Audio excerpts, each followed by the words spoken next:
일로 주 앞에 나오게 하심을 감사합니다. 하나님, 이 시간 하나님의 말씀을 듣겠사오니 겸손하게 하시고 하나님 말씀 앞에서 하나님 깨어있게 하시고 성령의 은혜로 하나님 말씀을 받을 때 아멘으로 화답하게 하시고 30, 60, 100배의 열매를 거두는 은혜가 있게 하여 주시옵소서. 감사하며 예수님의 이름으로 기도합니다. 아멘. 할렐루야. 그리스도 안에서 사랑하는 우리 가운데서 별님 여러분, 복된 주일 예배 나오신 여러분들을 주님의 사랑으로 환영하고 또 축복합니다. 잘 나오셨습니다. 우리 옆에 계신 분에게 인사합시다. 잘 나오셨습니다. 예, 잘 나오셨습니다. 오늘은 2024년도의 새로운 후반기를 시작하는 7월의 첫째 주일입니다. 동시에 2024년 전반기 동안 나를 사랑하시고 보호하신 하나님께 감사하는 맥주감사 주일로 지킵니다. 저는 우리 교회가 전반기를 하나님의 은혜로 매우 멋진 승전보를 울리며 마쳤다고 생각합니다. 그것도 모든 사람이 부러워하고 축하할 만한 날들을 보냈습니다. 하나님께서 우리 가온빛교회를 통해 이루신 여러 일들을 제가 우리 교회 홈페이지를 통해서 확인하면서 지난 6개월이 너무 감사하다 하는 고백이 전부였습니다. 모든 것이 하나님의 은혜였습니다. 교회적으로는 한 주도 빠짐없이 허락하신 주일 예배들과 매일 새벽과 매일 저녁에 드린 기도들의 응답을 늘 확인하는 시간들을 가졌고 2024년 1월부터 시작된 새가족반 일기 수료를 시작으로 매달 성찬 예식과 함께 유아 세례를 진행했고 학습과 입교식을 거행했고 아울러 어성경 평일반과 주일반을 개강했으며 계속하여 등록하는 성도들의 등록 신방을 하나님 앞에서 드렸습니다. 2월에는 우리 최현석 피택 장로님이 우리 고신총회 장로고시에 합격을 하고 3월에는 러시아 선교 후원 주일로 정해 모스크바에서 사역하는 우리 김진호 선교사를 초청하여 후원 예배를 드렸으며 4월에는 우리 가수 조성모 씨를 초청하여 찬양 콘서트를 성대하게 열었습니다. 5월에는 우리 고려신학대학원의 하재성 교수를 모시고 우울증 특강을 하였고 지난달 6월에는 우리 클래식 메누아 앙상블 초청해서 클래식 찬양 콘서트까지 진행했습니다. 모실 수 없는, 모시기 힘든 분들을 통하여서 복된 행사들을 진행했고 즐거운 시간들을 가졌습니다. 그 일들을 위해서 기쁨으로 여러분들이 매주 전도를 나가 복음을 전하고 교회를 알렸지요. 그 헌신이 이렇게 열매를 얻게 됐습니다. 아울러 양화진에 방문했고 함께 소망회나 각 기관의 모임까지 우리 교회 홈페이지를 보시면 지난 교회 6개월을 확인할 수 있습니다. 제가 얼마나 감사했고 기뻤던지 이루 말할 수 없습니다. 그 놀라운 모든 날을 주신 우리 하나님께 먼저 감사하고 아울러 그 사역에 함께 헌신하고 힘쓰신 여러분 모두에게도 감사함을 전합니다. 또한 지난 6개월 신자로서 믿음을 지키며 살아온 여러분 모두를 격려하고 하시는 모든 일에 담임 목사로서 진심으로 응원합니다. 여러분 모두에게 남은 6개월 후반기에는 더 큰 은혜 있으시기를 축원합니다. 그러나 이제 6개월을 다시 달려가야 하는 우리의 마음은 어쩌면 여러 가지로 복잡할지도 모르겠습니다. 물론 말씀드린 대로 우리는 하나님의 은혜로 놀랍고 감사한 축복된 전반기를 보냈습니다. 그럼에도 앞으로의 새로운 6개월은 우리가 한 번도 걸어가 본 적이 없습니다. 그리고 알지 못하는 날들이기 때문에 우리로 하여금 약간의 두려움과 염려가 있습니다.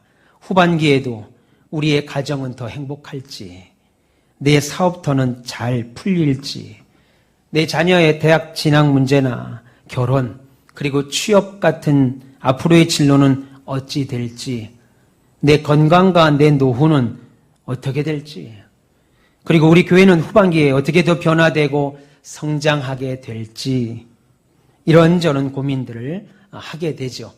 여러분, 그래서 2024년의 새로운 6개월 또한 하나님이 더더욱 우리에게 필요합니다.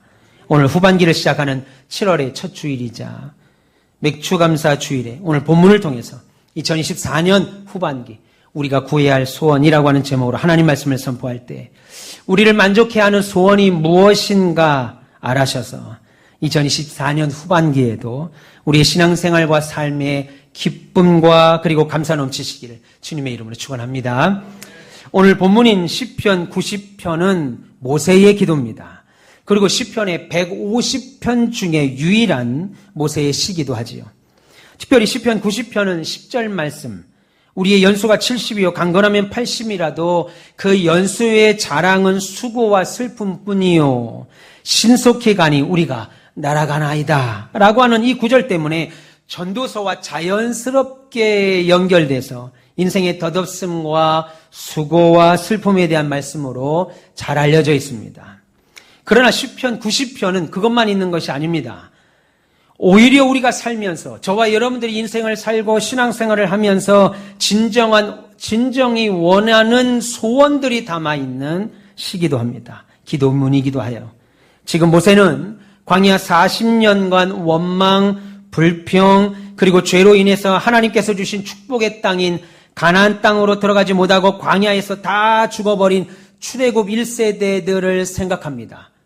동시에 이제 약속과 축복의 땅인 가나안 땅에 들어가서 살게 될 출애굽 2세대들을 바라보면서 광야교회의 아버지로서 이들을 위해 하나님께 기도하는 것이 오늘 본문의 내용입니다. 그러면 2024년 후반기를 시작하는 우리가 구해야 될 소원이 무엇일까요? 그것은 먼저 후반기에도 여전히 하나님께서 우리의 삶에 돌아오시기를 구하는 소원입니다.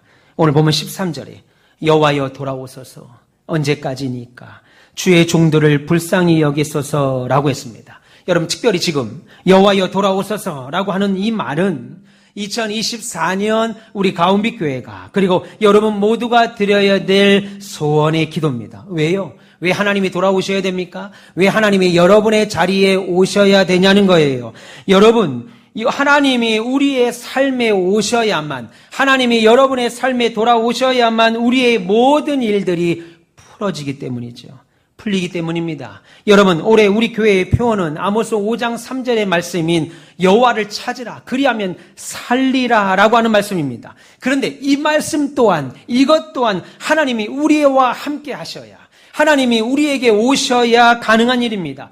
여러분, 하나님이 우리와 함께 하지 아니하신다면, 하나님이 우리를 불쌍히 여기시어 우리와 함께 하지 아니하신다면 우리가 아무리 수백 번을 하나님을 찾고 부르짖어도 응답의 역사는 보이지 않을 것입니다.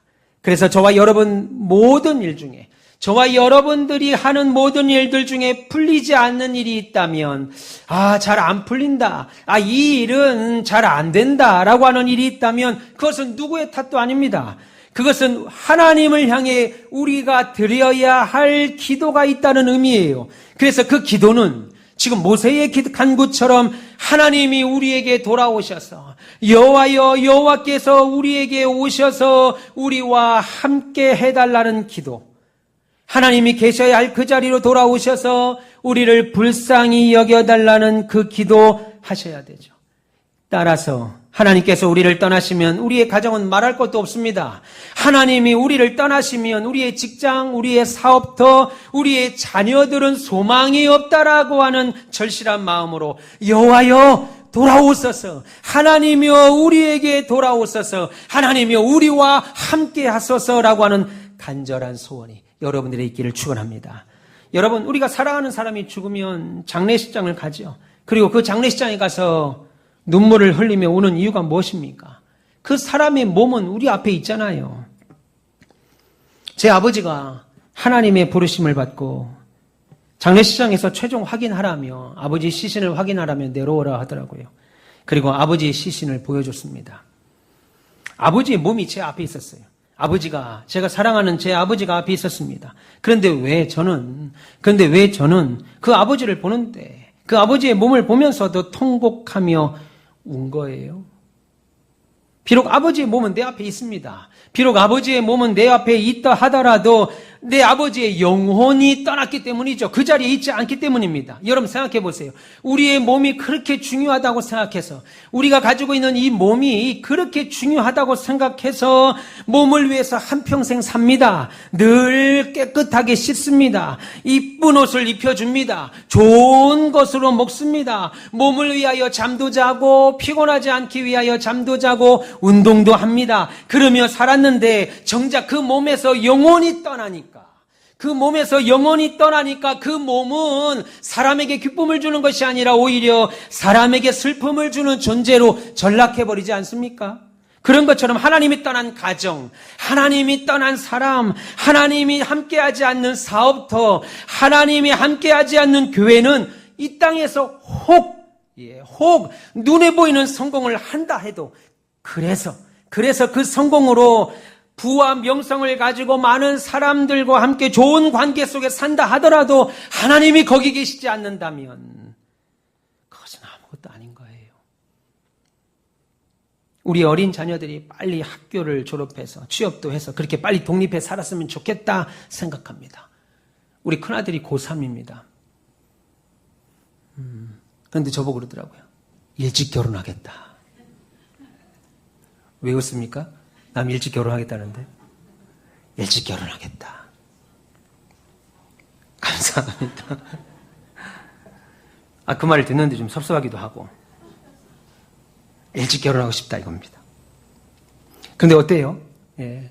당장에는 그 아들의 말이 좋아 보일지 몰라도 부모 입장에서는 일찍 결혼해봐라. 너 일찍 학교 가서 일찍 직장 얻어서 일찍 출가해봐라.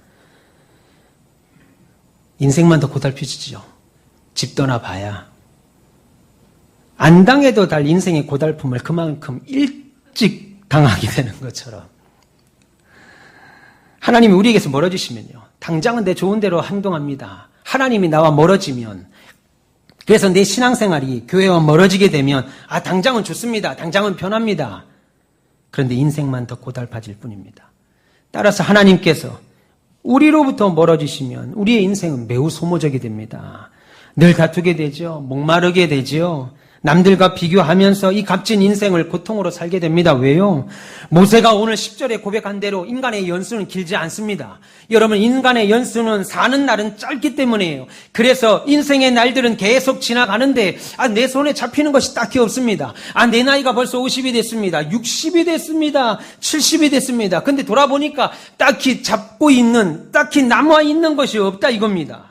거두는 것이 없고 인생의 출수 때는 다가오는데 보이는 열매는 하나도 없고 저장된 것이 없어 보이기 때문이죠. 그래서 저와 여러분들은 여호와여 돌아오소서, 하나님 2024년 후반기에 우리와 함께 하소서, 우리 가정과 함께 하소서, 우리 사업터인 가나 인테리어에, 우리 일렉트리에, 성창무역에, 민디자인에 돌아오소서.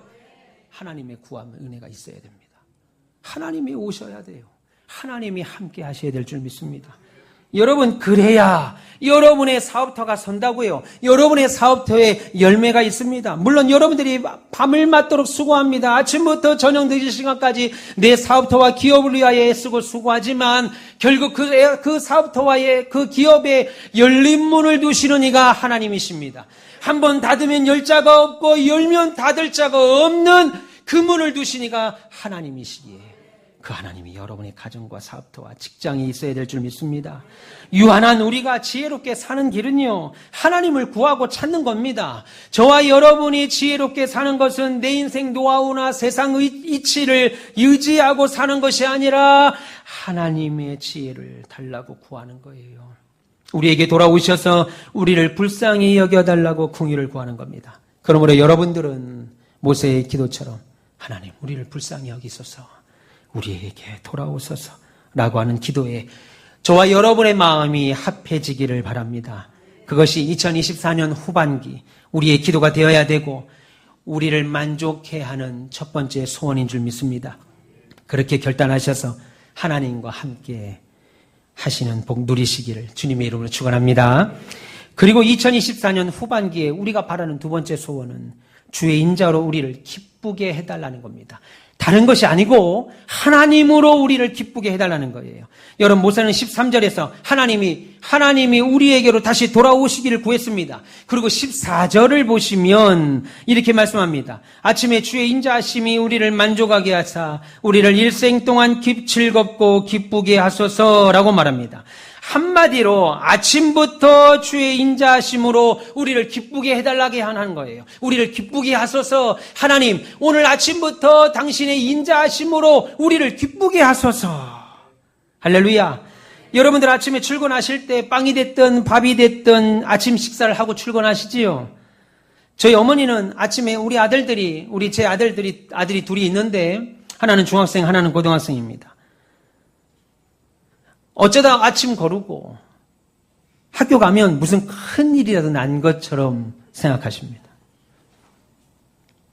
그래서 우리 두 아들들이 아침을 꼭 먹고 가요. 저 고등학교, 중학교 다닐 때만 해도 늦었다. 그러면 무조건 아침 안 먹고 그리고 학교를 갔는데 우리 어머님이 아침을 굶으면 아주 큰일 나는 줄 알고 아침을 꼭 먹입니다. 왜요? 왜 그토록 아침 먹는 일에 저희 어머님이 이렇게 힘쓰는 거예요? 여러분들이 이렇게 아침 먹고 출근하는 겁니까? 아침 먹어야 오늘 하루 세상에서 만나는 여러 일들, 여러 사람들을 만날 때 몸도 마음도 든든하다고 믿기 때문이지요. 마찬가지로 본문 14절에 모세가 아침에 주의 인자하심이 우리를 만족해 하소서라고 하는 이 말씀은 마치 우리가 아침마다 먹고 회사를 출근하는 아침 식사가 우리의 하루를 든든하게 하는 것처럼 주의 인자하심으로 우리의 하루를 만족하게 해달라는 겁니다.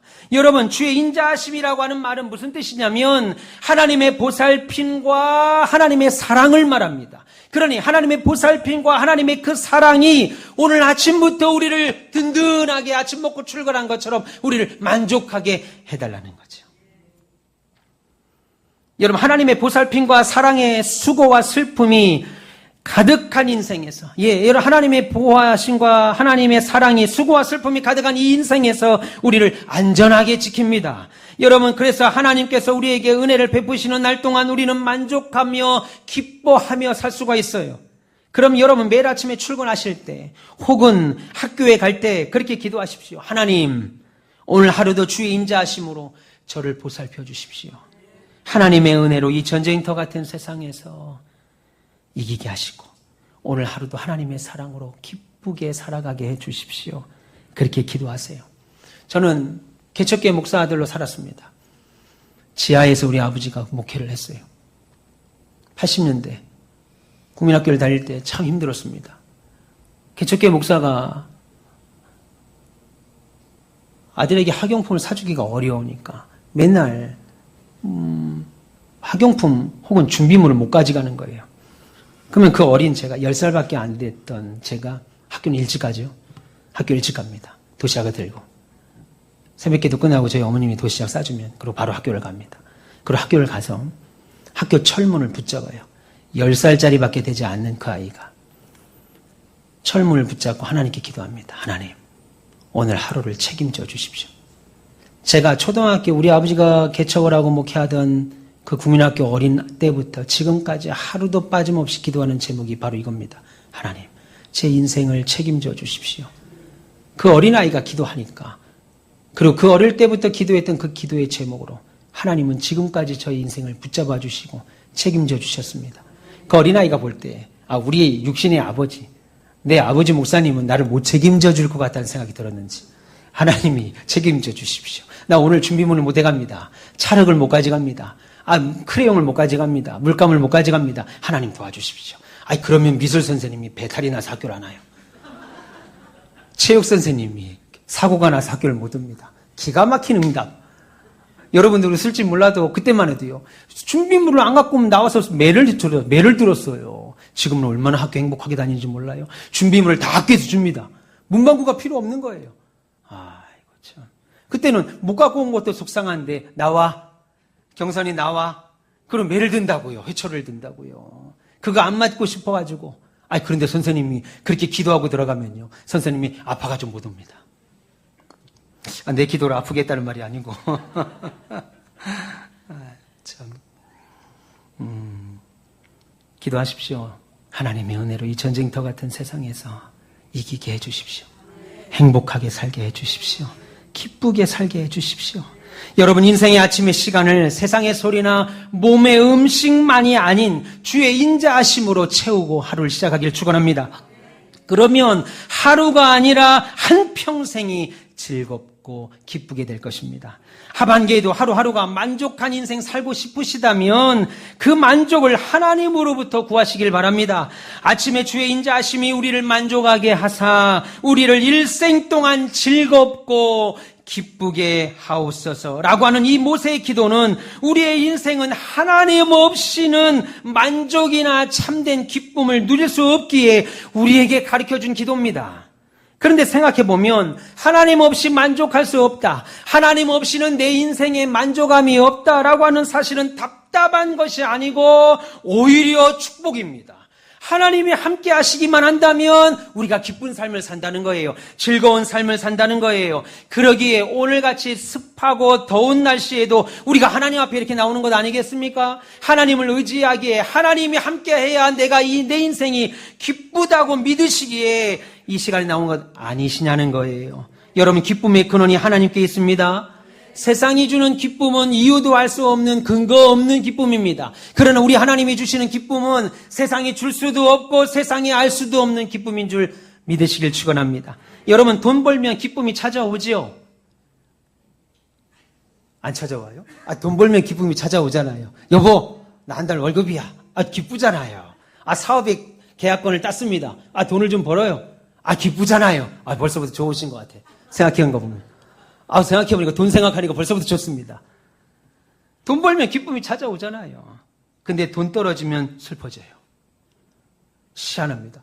돈 벌면 기쁜데 돈 떨어지면 슬퍼져.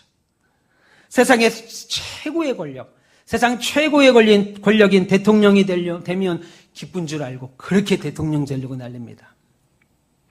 근데 대통령 임기 끝나면 다시 슬퍼집니다. 찾는 사람이 없어요. 그러나 우리가 기쁨의 근원 되시는 하나님이 내 안에 계시면 그 기쁨이 우리를 떠나지 않습니다. 믿기를 축원합니다.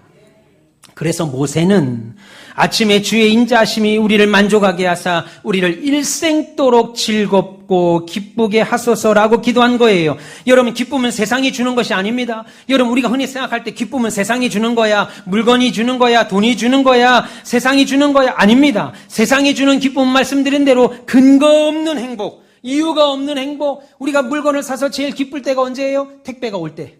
띵동 누를 그때가 제일 기쁘고 택배를 받는 순간 그 기쁨은 사라집니다. 근거 없는 행복이죠. 기쁨이죠. 세상이 알 수도 줄 수도 없는 참된 기쁨은 하나님께로만 나오는 겁니다. 그러나 인생은 하나님 없이 만족해 보려고 더 여러 시도하지요. 그러나 그것은 결국 불행이 되고 저주가 됩니다. 기쁨이 하나님으로부터 온다고 생각하지 않고 세상으로부터 온다라고 믿으니까 신앙생활이 귀찮아져요. 하나님의 이 기쁨은 하나님으로부터 오지 않고 세상으로부터 온다고 생각하니까 교회 나와서 뭔가 하려고 하는 것이 부담스럽다고요. 신앙생활이 귀찮다고요. 교회에서 뭘 한다고 그러면 부담스럽고 교회 모임이 개인의 시간을 빼앗는 것처럼 생각합니다. 광고해서 이런 거 합시다 그러면 여기 뭐 이렇게 하는 게 많아 이렇게 생각한다고요. 그러나 여러분, 진심으로 기뻐하며 사시길 원하시면 그런 생각은 바꾸셔야 돼요. 하나님과 사이가 나쁘면요, 세상 어디에 살아도 만족감 없습니다. 기쁨이 없습니다. 제가 개척교회 목사 아들로 살면서, 한평생 살면서 물질 때문에 힘들었죠. 사는 것이 참 힘들었어요. 학생 때도 그랬고 늘 돈이 좀 있으면, 삶이 좀 넉넉하면, 우리 아버지는 왜 목사가 돼가지고 이렇게 자녀들을 힘들게 할까? 목사 아들이라는 것 때문에, 어디만 가면 목사 아들이라는 것 때문에 행동이 너무너무 제약이 많았습니다. 그럼에도 불구하고 늘 지금까지 인생이 기뻤던 것은 하나님이 저와 함께 하심으로, 제가 원했던 것, 제가 가지고 싶었던 것, 제가 바랬던 것 단 한 가지도 기도한 적이 없습니다. 하나님, 저 이런 옷을 주세요. 이런 신발 좀 한번 신고 싶습니다. 이런 명품백 한번 들고 싶습니다. 하나님, 저도 이런 비싼 양복 좀 한번 입고 싶습니다. 하나님, 저 이런 아파트 좀 살고 싶습니다. 여러분들 살고 있는 그 좋은 아파트들처럼 나 그런 아파트 하나 주십시오. 기도한 적이 없습니다. 그런데 하나님 앞에 시간이 지나고 나니까 어느 순간 제 뒤에 다 있더라 이겁니다. 여러분이 갖고 있는 텔레비전 저도 갖고 있습니다. 여러분이 갖고 있는 헤어 드라이기 저도 갖고 있습니다. 여러분이 갖고 있는 비데 저도 있어요. 여러분이 갖고 있는 장롱 저도 있습니다. 여러분이 갖고 있는 가방 저도 있습니다. 물론 이제 가격 차이가 좀 있을 수 있겠지만 여러분이 갖고 있는 것 중에 안 갖고 있는 거 저 하나도 없어요. 저 다 갖고 있습니다. 근데 그거 한 번도 하나님께 구해본 적이 없어요. 그런데 주의 나라를 위하여 수고하고 애쓰고 하나님 때문에 기쁘다고 살다 보니까 그것들이 다 제 뒤에 어느 순간 이렇게 붙어 있더라고요. 붙어 있습니다. 그러니 여러분, 하나님이 여러분이 진심으로 기뻐하며 사시길 원한다면 하나님과 사이가 나쁜 것이 아니라 오히려 하나님과 사이가 좋아셔야 돼요. 좋아야 되고 가까워야 됩니다. 하나님과 사이가 나쁘면 세상 어디에 가 살아도 만족함 없습니다. 하나님께서 세상에서 가장 아끼시는 교회를 떠난 삶에 만족한 삶이 없다라는 거예요. 따라서 여러분, 아무리 직장이나 사업으로 인해서 그리고 학업으로 바쁘다 해도 주의 선인자하심으로 만족해 하시고 일평생 기쁘게 해 주십시오라고 하는 기도를 항상 시작함으로 하루를 시작하시기를 축원합니다. 그래야 우리에게 내일이 있습니다. 매일매일 하나님의 인자하심을 구하세요. 매일매일 하나님의 사랑을 구하시길 바랍니다. 달리 우리가 뭐 할 말이 있겠습니까? 그저 하나님, 오늘도 하나님의 인자하심으로 저를 기쁘게 해 주십시오. 오늘도 하나님의 인자하심으로 저를 행복하게 해 주세요. 그 말 구하시길 바랍니다. 그래서 오늘 모세는 간구하기를 광야에서 이스라엘 백성의 유일한 음식인 만나를 매일 내리셨던 것처럼 이 아침에도 저 출애굽 2세대들 이제 애굽에 들어가서 이 가나안 땅에 들어가서 살아야 될 저 하나님의 백성들에게 매일 아침에 주의 인자하심으로 배불리게 해달라고 기도한 것입니다. 여러분, 혹 내 나이가 이렇게 많은데 죄송합니다. 혹 내 나이가 이렇게 많은데 내 인생에 앞으로 좋은 날이 있겠는가 생각하십니까? 여러분, 그것은 하나님 앞에 불신하는 겁니다. 죽는 날까지, 오늘 성경이 뭐라고 그래요? 죽을 때까지 평생이 즐겁고 기쁘게 하소서. 그렇게 기도합니다. 죽는 그 순간까지 기쁘게 죽는 겁니다. 즐겁다가 죽는 겁니다. 여러분, 젊을 단에만 즐겁고 나이가 조금 저처럼 이제 40대 50대가 됐을 때 즐겁다가 60대 되면 조금씩 찌그러졌다, 70대는 힘들다, 80대는 그냥 왕창 찌그러지다가 슬퍼하다 죽는 것이 아니라 여러분, 죽는 그 순간까지도 기뻐하고 즐거워하다가 죽는 거예요. 그런데 왜 이 시대에 신앙생활하는 신자들이 그렇고 그런 수준에 그냥 머물러 있는 거예요? 날마다 진보하고 그리스도의 장성한 분량으로 신앙이 쭉쭉쭉 자라나야 되는데 왜 많은 신자들이 그냥 그저 그렇고 그런 수준에 머물러 있냐는 거예요. 그것은요, 그들의 신앙생활에 아침에 주의 인자하심이 우리를 만족하게 하사 우리를 일생 동안 즐겁게 하소서라고 하는 간절한 기도의 모습이 없기 때문이에요. 그래서 저와 여러분들은 오늘 모세가 구한 아침에 주의 인자하심이 우리를 만족해 하사 우리를 일생 동안 즐겁게 하소서 기쁘게 하소서라고 하는 기도에 우리 마음이 실려야 됩니다. 합해져야 됩니다. 그것이 우리의 기도가 되어야 되고 우리의 소원이 되어야 될 줄 믿습니다. 그렇게 결단하시길 축원합니다. 그뿐 아니라 오늘 모세는 거기에 다시 간청하기를 본문 15절에 우리를 괴롭게 하신 날수대로와 우리가 화를 당한 연수대로 우리를 기쁘게 하소서 그렇게 말합니다. 여러분, 이 말은 하나님이 그동안 우리를 괴롭게 하셨고 우리에게 화를 주셨다는 말이 아닙니다. 내 인생을 돌아볼 때 내가 지금까지 살아온 인생을 돌아보니까 많은 날들이 슬픔이 있었습니다. 괴로움이 있었습니다. 탄식으로 보냈습니다. 그러니 이제 내가 남은 인생에는 하나님께서 이전과는 비교도 할 수 없도록 기쁨으로 영화로움으로 갚아달라는 기도입니다. 여러분, 애굽에서 400년의 종살이를 마치고 마침내 애굽을 떠나는 이스라엘 백성들을 생각해 보세요. 그들 모두가 자유인이 됐습니다. 그런데 자유인이 되자마자 바로 앞에 홍해가 그들의 앞길을 막았습니다. 그리고 양쪽 옆은 넘을 수 없는 산입니다. 게다가 마음이 변한 애굽 왕은 군사들을 보내서 저 이스라엘 백성들을 다 죽이러 옵니다. 그러면 하나님은 그때 무엇을 하셨냐는 거예요. 이러려고 애굽에서 나오게 하셨는가? 사람들이 생각할 때 하나님은 그때 자기 백성들을 위해서 기적을 베푸셨습니다. 홍해 바다를 갈랐습니다. 육지와 같이 홍해를 건너가게 하셨습니다. 하나님은 그 이스라엘 백성들을 위해서 미리 구원을 예비하신 거예요. 그리고 수십 년이 지납니다. 수십 년이 지난 후 이스라엘 백성들을 그때를 떠올리면서 기록한 시가 시편 77편인데 시편 77편 19절과 20절에 이렇게 말합니다. 주의 길이 바다에도 있었고 주의 곧은 길이 큰 물에도 있었지만 아무도 거기에 길이 있다는 것을 알지 못했습니다. 주께서는 주의 백성을 양떼처럼 모세와 아론의 손으로 인도하셨나이다 라고 말합니다. 다시 말해서 우리가 볼 때는 길이 없었습니다. 지난 세월 홍해를 건널 때만 해도 길이 없었는데 아무 길이 없다고 생각했는데 하나님의 길은 그 큰 바다 안에 그 깊은 물속에 여호와께서 준비한 길이 있었습니다. 하나님은 언제나 우리를 양떼처럼 돌보시고 인도하셨습니다 라고 돌이켜보는 거예요. 여러분들 가운데 지금 막다른 골목에 직면하신 분 계세요? 경제적으로, 정서적으로, 물질적으로 혹은 건강적으로 길이 없어 보이는 지점에 서 계신 분 계세요? 하지만 벽 앞에 서 있다고만 생각하지 마세요. 오히려 지금 벽이 아니라 기적의 문 앞에 서 있는 것일 수도 있습니다. 지금 우리가 2024년 후반기에 걸어가야 할 길이 어둡고 낙심되고 도무지 길이 안 보입니까? 여러분 사업이 도무지 길이 안 보이십니까? 그러나 하나님을 신뢰하고 계속 믿음으로 걸어나가면 우리는 길이 보이지 않아도 하나님은 그곳에서 길을 만드시는 분이신 줄 믿기를 축원합니다. 아무것도 일어나지 않는 것처럼 보여도 하나님께서 여러분들에게 주신 그 길 계속 걸어가시면 점점 더 분명히, 점점 더 밝게 이야기하게 될 줄 믿습니다. 그래서 여러분 놀라운 말씀 잠언서 4장 18절에 이렇게 말합니다. 의인의 길은 동틀 때의 해 같아서 대낮이 될 때까지 점점 더 빛나느니라 라고 말합니다. 무슨 말입니까? 우리 교회가 새벽 기도가 5시 반입니다. 5시에 교회 집에서 나와서 교회로 올 때 되면 해는 이미 떴습니다. 그런데 약간 어둑한 때입니다. 그러나 해는 이미 떴어요. 그래서 아침입니다.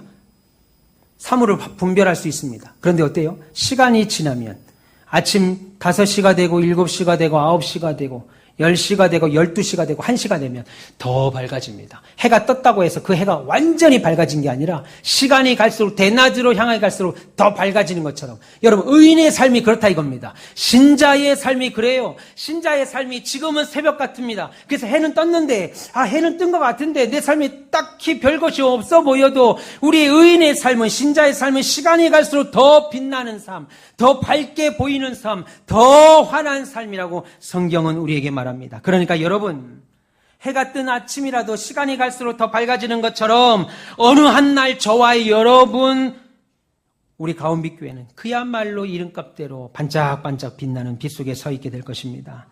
지금은 알 수 없는 수수께끼 같죠? 지금은 알 수 없는 의미를 찾기 어려울 수 있습니다만 어느 한 날 분명히 알게 됩니다. 특별히 우리를 위해 택하신 그 길 배후에 있는 하나님의 뜻을 확연히 알 수 있게 됩니다. 그래서 여러분 우리를 괴롭게 하신 날수대로 우리가 화를 당한 연수대로 우리를 기쁘게 해주십시오. 남은 날은 기쁘게 해주십시오. 라고 하는 기도가 그런 소원이 우리의 소원이 되어야 됩니다. 여러분 그날이 오기까지 그러면 어떻게 해야 돼요? 성경은 잠언 3장 5절 6절에 네 마음을 다하여 여호와를 의뢰하고 명철을 의지하지 마라. 너는 범사의 하나님을 인정하라. 그리하면 너의 길을 인도하시리라 라고 했습니다. 여러분 자기 명철을 의지하지 않는다는 게 뭘까요? 자기의 명철, 자기의 지혜, 인생 노하우라는 게 있잖아요. 여러분이 지금까지 살면서 깨닫게 된 인생 노하우가 있습니다. 그런데 그 명철을 의지하지 말라고 말합니다. 의지하지 말라는 말이 뭐예요? 여러분 우리를 향하신 하나님의 뜻을 곰곰이 생각해 보라는 겁니다. 그리고 생각했다면 하나님께 하나님의 뜻을 물어보라는 거예요. 여러분 내 생각이 100% 옳다고 하더라도 그래서 이것은 1 더하기 1 그래서 1 더하기 1은 2다. 이것보다 더 확실하다 하더라도 예수님이 원하시는 생각은 나와 다를 수 있습니다. 그래서 하나님께 질문해야 된다는 거예요. 그것이 기도 아니겠어요? 하나님 어떻게 하면 좋겠습니까? 질문하셔야 돼요. 저는 아주 어릴 때부터 목회하는 아버지 곁에서 교회가 무엇인지 그리고 목회는 무엇인지 보고 자랐습니다. 그리고 목사 안수 받은 지도 15년이 넘었습니다. 공부도 오랫동안 했습니다.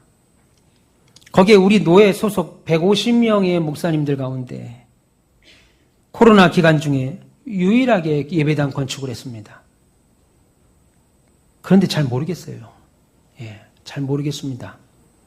제가 전도사 시절부터 강도사, 부목사, 담임목사까지 25년이 훌쩍 넘는 시간 동안 사역을 했는데도 아직까지 목회가 뭔지, 어떻게 하는 것이 하나님을 기쁘게 하시는 건지, 여러분들에게 힘을 주는 목회가 무엇인지 아직도 잘 모르겠습니다. 그럴 때마다 저는 예배당에 앉아서 하나님, 저는 무지한 인생입니다. 잘 모르겠어요. 하나님이 가르쳐 주십시오. 하나님이 제가 가야 할 길을 가르쳐 주시기를 원합니다. 이것이 제가 늘 하나님께 하는 기도예요. 여러분, 지금 우리의 삶이 잘 모르겠어요. 왜 이런 어려움을 주고 고난을 주고 하나님이 왜 이럴 때에 나를 예배당을 짓게 하고 이 시간에 저와 여러분을 만나게 했는지 모릅니다. 그러나 어느 한때 분명히 하나님의 뜻을 알게 될 것입니다. 그것이 하나님께 맡긴다는 거예요. 질문하는 거죠. 하나님께 계속 묻는 겁니다. 하나님, 이것은 왜 그렇습니까? 하나님, 이것은 왜 그렇습니까? 사실 우리들의 삶에 일어나는 대부분의 일은 천국 가봐야 알 수 있는 일들입니다. 말씀드린 것처럼 제가 이 어려울 때 왜 예배당을 짓게 된 건지, 하나님이 왜 저를 부르셨는지, 저는 정말 목사가 되고 싶지 않았어요. 어릴 때부터 정말 목사가 되기 싫었습니다. 하나님의 종이라고 하고 하나님의 사자라고 그렇게 어릴 때 막 기도만 하면, 우리 집사님, 권사님들이 우리 예배 시간에 우리 아버지를 놓고 기도할 때만 하나님이 여호와의 사자에게 막, 그럼 여호와의 사자면 잘 돼야지. 모든 것이 그냥 하나님 거라면 그 하나님의 사자들이 막 잘 돼야 되는데, 어려워요. 내가 볼 땐 어려워요. 그래서 목사하기 싫었어요. 나는 좋은 장로 돼서 교회를 막 그냥 물질로 섬기고 기도로 섬기기를 원했습니다. 근데 하나님의 뜻은 그게 아니었나 봐요. 저로 하여금 목사의 길을 가게 했습니다. 이것만 봐도요, 하나님은 살아계시구나 확인하는 거죠. 하나님이 안 살아계시잖아요. 그럼 저는요, 지금 훌륭한 사업가가 됐을 겁니다. 우리 이상원 집사님처럼 사업을 했을 거예요, 저는. 예. 근데 하나님이 살아계시니까, 아니, 사업하지 말고 너는 목회해야 돼. 그래서 목사로 만들었죠. 전 목사 아들로 자랐습니다. 그래서 목회하기가 싫었고요. 어릴 때부터 교인들 보는 것도 싫었습니다. 정말 싫었어요. 우리 아버지가 예배당을 상가에서 개척을 했는데요. 지금은 상상도 못하는 일이죠. 상가 한쪽에 베니야로 막아가지고 거기다 집을 꾸몄어요. 이야. 그리고 다른 월세를 사니까 뭐 몇 년에 한 번씩 옮기잖아요. 그럼 그걸 또 다 뜯네. 저와 우리 교인들 불러다 놓고 다 뜯습니다. 우리 아버님 참 어디서 그런 담대함이 났나 몰라요. 집주인이 와서 놀래 자빠집니다.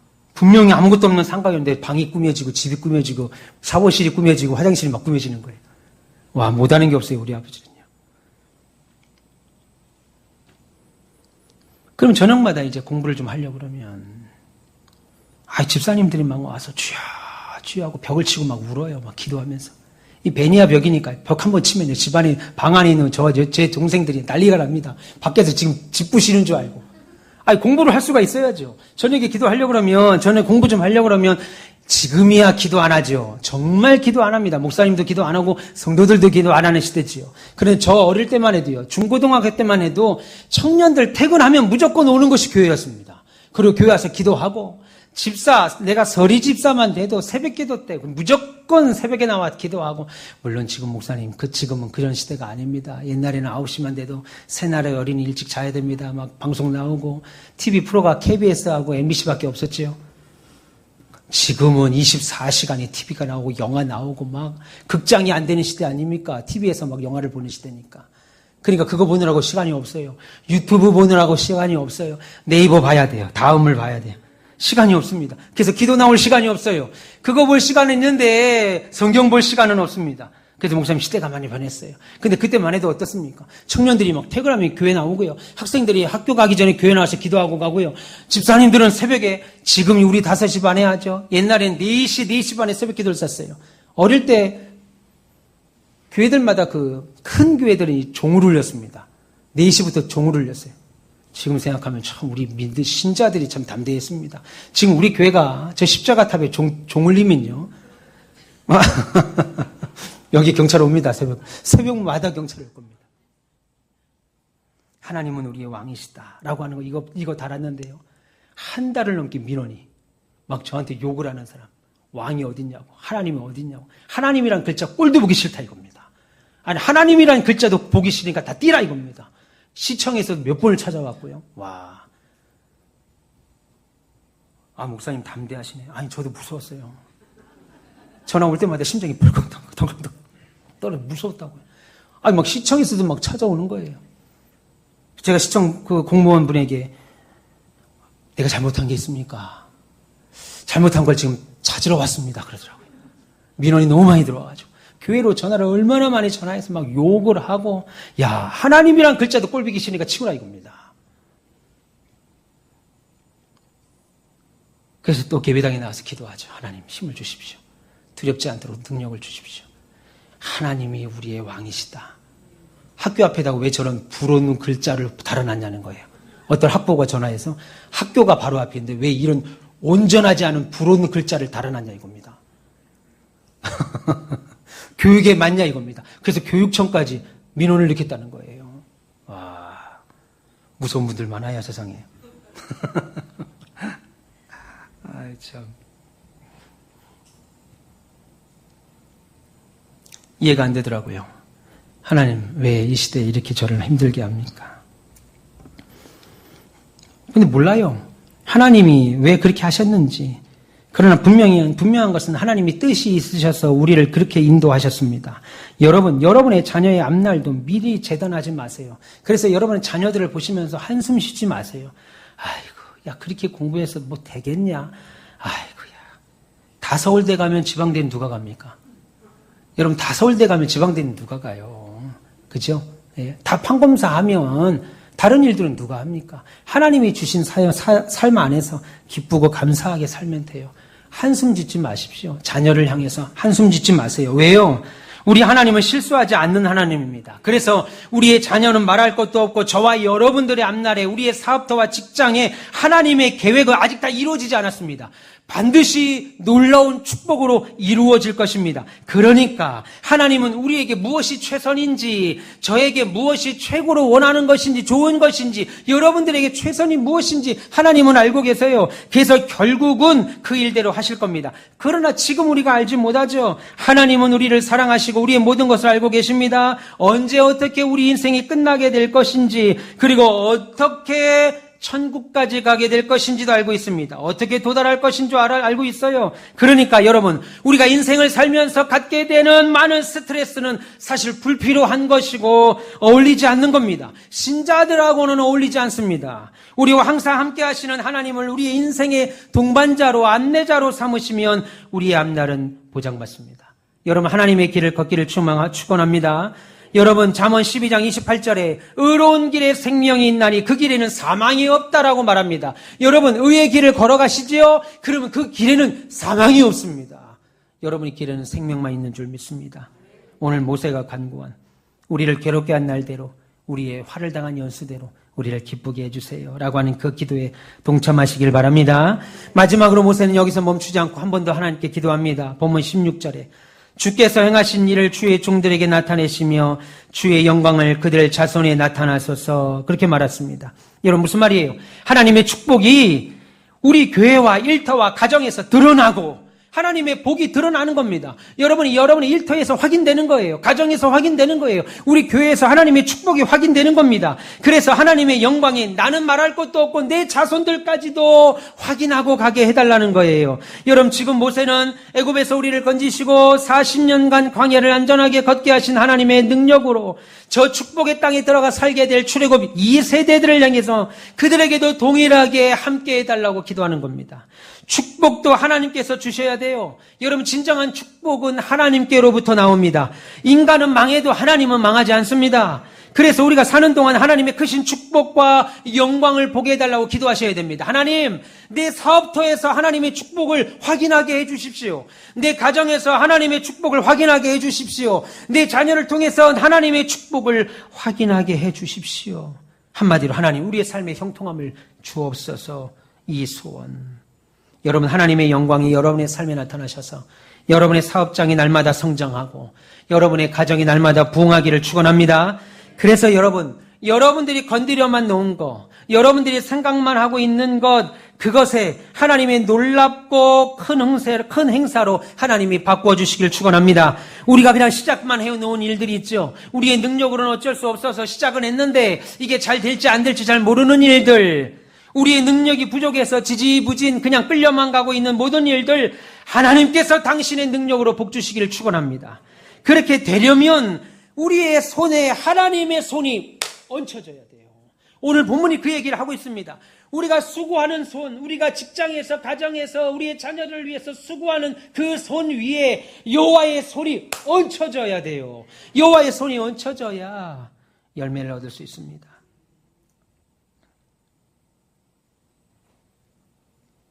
하나님, 우리의 손의 행사를 견고하게 하소서. 우리가 마음만 먹었던 일들, 하나님 이제는 결과가 있게 해주세요. 구하시길 바랍니다.